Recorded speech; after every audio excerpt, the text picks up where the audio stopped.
Mr. Peterside, you are one person that's spoken up on the issue of electoral integrity. Yes. And INEC's role in our elections.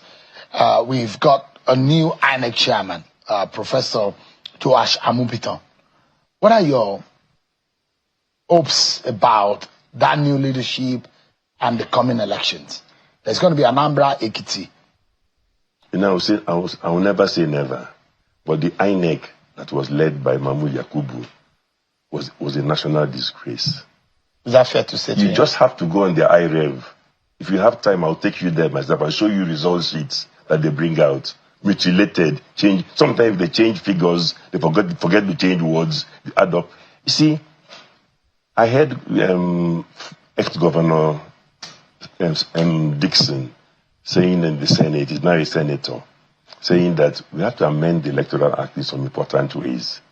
See, and this way our judiciary has not lived up to the required standards. I agree with Senator ex-Governor Dixon that for INEC, the burden of proof should shift to INEC.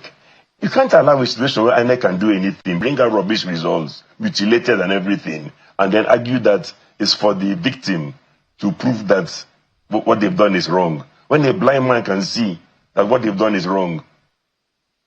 You know, and also, the other thing I'll mention is that we have to be very careful in one area.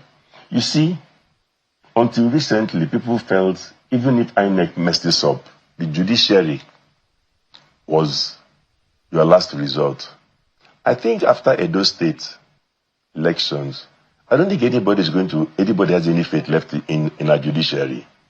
These next elections we have, the next general elections, I don't think anybody realistically is going to go for elections, get a result he does not like, and then start going to the judiciary. Because I think the general acceptance now, general feeling now is that a judiciary is a waste of time.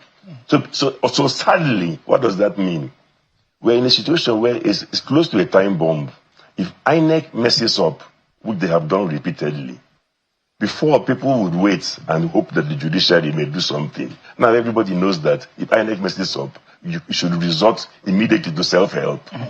Because there's no use going to the judiciary. There are major milestones under Mahmood Yakubu in terms of technological development in our elections. And there are those who say, he invested and developed all those things and sabotaged them himself.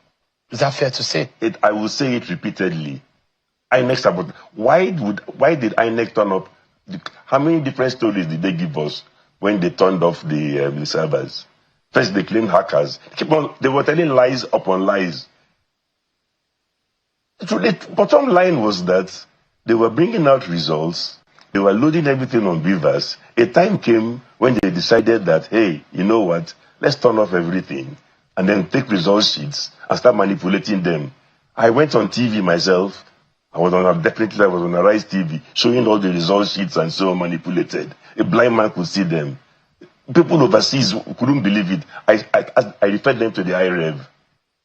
It's still there. So let's be honest. Can one man be blamed for the actions of... No. I'm not saying he was... I'm saying, but I'm talking about his regime. You mentioned that's a new person. So I'm just trying to be fair to the new person to say that, let me not say that he will be equally incompetent or corrupt.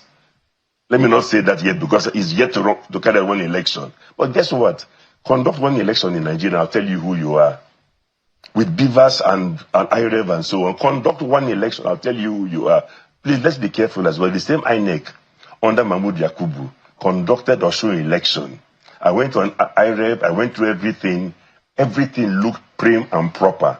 What changed thereafter? And then the judiciary also let us down in the sense that INEC announced so many rules. And then the judiciary says, you can announce rules to the whole country. This is what you're going to do. You can wake up and do a different thing. What about the desperation of politicians who manipulate the process in everywhere? Were the politicians in Osun State governorship elections not desperate? But go onto INEC IREV and look at the Osun results. You won't see all these lacerations, people changing everything. I think what happened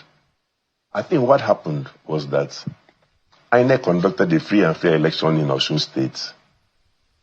APC was beaten. Perhaps some people decided that never again. This INEC should never be again be allowed to conduct a free and fair election.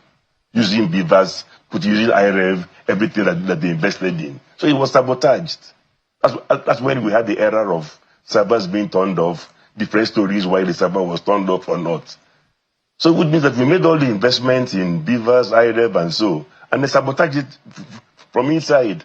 What Peterside said here is nothing but the truth. The Independent National Electoral Commission under Mahmood Yakubu was indeed a national disgrace. The 2023 presidential election and every other election conducted after that exposed the rot in Nigeria's electoral system. For many Nigerians, that election shattered trust in our democracy. Promises were made that votes would count, that results would be transmitted in real time, and that the people's voice would be respected. But what did we witness? Widespread irregularities, manipulations, and open disregard for the will of the people. It was not just disappointing, it was shameful. In the history of Nigeria, I have never seen anything like what followed. Almost 3 years after the 2023 election, Nigerians, especially supporters of Peter Obi, have refused to move on. And honestly, who can blame them? When an election is truly free and fair, people accept the outcome and move forward. But when a mandate is stolen in broad daylight, wounds don't heal easily. The fact that millions of Nigerians still insist that the election was rigged shows how flawed and fraudulent it was. This lingering anger and distrust is also one of the major reasons the APC continues to go after Peter Obi every single day. They know the truth, that Obi's influence is not fading and that his supporters remain resolute. The obedient movement has stood firm for almost 3 years, still demanding justice and accountability. That kind of resilience is rare. It shows that what we are fighting for goes beyond politics. It's about the soul of this nation. And yes, this poses a serious legitimacy issue for the APC. How can a government truly claim to represent the people when millions still believe the mandate was stolen? No amount of propaganda can erase that fact. But as we look ahead to 2027, one thing is clear. We in the obedient movement are not sleeping. We are preparing differently this time. We have learned our lessons. 2027 cannot and will not be like 2023. Every loophole will be closed, every weakness corrected.